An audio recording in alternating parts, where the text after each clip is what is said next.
ভুয়াবাজি আমি করবো না, কারণ আমি চাই না কোনো শিক্ষার্থীর লাইফটা ডিস্ট্রয় হোক। কারণ একজন শিক্ষার্থী সেই ক্লাস 1 থেকে এই পর্যন্ত, তুমি ক্লাস 10-এ এখন তুমি পরীক্ষা দিবা, তোমার এখন একটা রেজাল্ট, তোমার এটা সবাই তাকায় আছে, তোমার বাবা মা থেকে শুরু করে প্রত্যেকে কিন্তু তাকায় আছে যে আমার ছেলেটা এসএসসিতে এই রেজাল্টটা করবে। তো এই জিনিসটা আমি ধ্বংস করতে চাই না। আমি আমার এক্সপিরিয়েন্স আছে ভাই, 150-200 এমসিকিউ আমি নিজেও করছি, আমি নিজে করছি না, আমার এক্সপিরিয়েন্স আছে যে কতদূর ওর ভিতর থেকে আসবে না আসবে এটা আমি কিন্তু জানি। তো এই ভুলটা ভাইয়া কইরো না।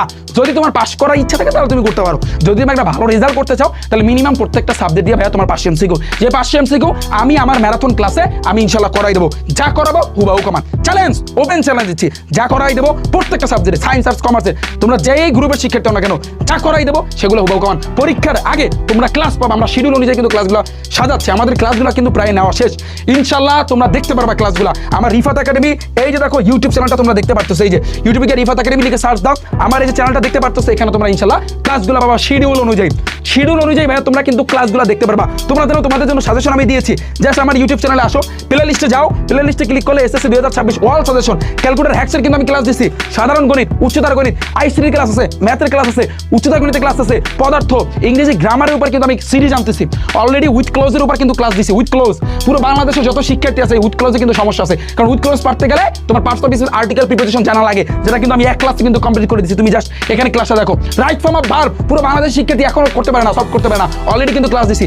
এই গ্রামারের 9টা আইটেমের উপর কিন্তু আমি ক্লাস কিন্তু নিয়ে আসতেছি। সকল ক্লাসগুলো আমার ইউটিউব চ্যানেল রিফাত একাডেমিতে আসার পর প্লে লিস্টে যাবা, এসএসসি ইংলিশ গ্রামারে কিন্তু তোমরা কিন্তু দেখতে পারবা। ওকে, এরপরে রাইটিং সাইড, ইংরেজির রাইটিং সাইড এবং বাংলা গ্রামারের, এই যে তোমার বাংলা দ্বিতীয় পত্র রাইটিং সাইডের আমি কিন্তু ভাইয়া ক্লাস নিয়ে আসলাম, আমি নিজে তোমাদেরকে করাবো ইনশাল্লাহ। ওকে, এবার আছে কিন্তু নেক্সট পরেরটা, যে পরে যেটা যে টাইপ আকারে এমসিকিউ প্র্যাকটিস না করলে এটা মারা খাওয়ার জন্য সবচেয়ে ইম্পর্টেন্ট। ভাই টাইপ জিনিসটা কি ভাগ করে আমি তোমাদের একটা কথা বলছি, লাস্ট মুহূর্তে আমরা আমাদের গেম ডিএসএল ব্যাচে তো পড়াইছি, বাট আমি তোমাদেরকে বলবো, ফর এক্সাম্পল তুমি বই খুলবা, এই বই খোলো, তুমি বাংলা প্রথম পত্র বের করো, বাংলা প্রথম পত্র বের করার পর ধরো তুমি শুভ গল্পটা ধরলা, শুভ গল্পের 1 পৃষ্ঠা ভাইয়া তুমি পড়লা, এই 1 পৃষ্ঠা তুমি পড়লা, সাপোজ বইয়ের রিডিং পড়লা, এবং এই 1 পৃষ্ঠার ভিতরে বিগত বছরে যত এমসিকিউ আছে তোমার সাথে সাথে পড়তে হবে। অর্থাৎ তুমি 1 পৃষ্ঠা পড়ার পর পরের পৃষ্ঠায় তুমি যাবা না, বইয়ের রিডিং 1 পৃষ্ঠা পড়ার পর পরের পৃষ্ঠা তুমি যাবা না, ওই পরের পৃষ্ঠা যাওয়ার আগে এই যতটুকু তুমি পড়ছো ততটুকুর ভিতরে বিগত বছরে যত এমসিকিউ আছে সেগুলো তোমার ভাইয়া সলভ করতে হবে। এটাকে বলা হয় ভাইয়া টাইপ আকারে পড়ালেখা। এটা শুধু বাংলা না, বাংলা প্রথম, বাংলা দ্বিতীয় পত্র, তারপর হচ্ছে কিন্তু এই যে সায়েন্সের সকল সাবজেক্ট, আর্টসের সকল সাবজেক্ট, কমার্সের সকল সাবজেক্ট সবগুলা, ইসলাম নৈতিক শিক্ষা, তারপর বাংলাদেশ ও বিশ্ব পরীক্ষায় হাইপটোলা ক্লাস নিয়ে আসতেছি, জাস্ট ওয়েট করো, বাংলাদেশ ও বিশ্ব পরীক্ষায়। এবার হচ্ছে কিন্তু তোমার তথ্য যোগাযোগ পরীক্ষা সেম ভাইয়া সবগুলাই টাইপ আকারে তুমি প্রস্তুতি নাও।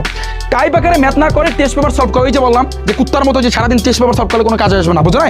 ওই যে বলে না যে গরুরে বলে হাল চাষ কর, ওই হালই চাষ করে। এখন এই